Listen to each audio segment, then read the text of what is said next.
Esto va por todo nuestro Chayenco, Peñilamien, y por nuestra gente que está luchando por nuestro territorio. Vámonos, Pepe.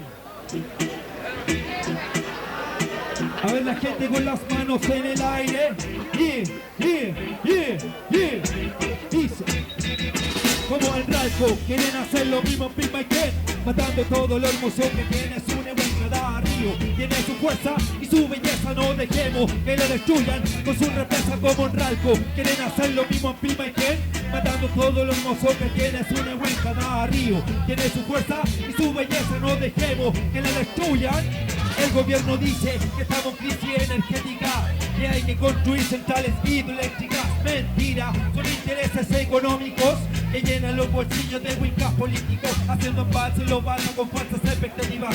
Desarrollo puro toyo inunda la tierra nativa, nuestra mapu es pureza y no se manosea. Si quieren destruirla, mapuche la pelea. El alto Biobío pegó en chena agonía, fuerte sufrimiento era para la Patagonia. Represas y torres de alta tensión, bajo el amparo del Estado, el privado hace invasión. Peñulamo y no nos permitamos que sigan destruyendo el lugar donde habitamos. Seguir luchando en nuestra tarea contra pulmones de esas en el Power S.A. Yeah.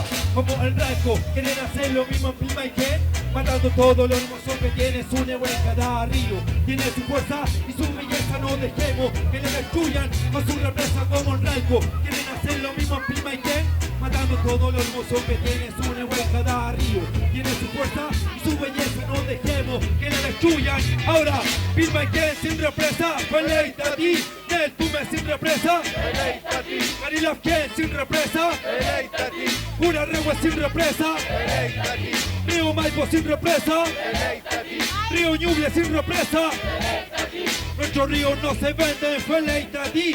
Se luchan y se defienden, feleita a ti. Marcho, buen bien. Feliz May, muchas gracias, hermano. Gracias por la invitación a la gente que está coordinando. Salto May.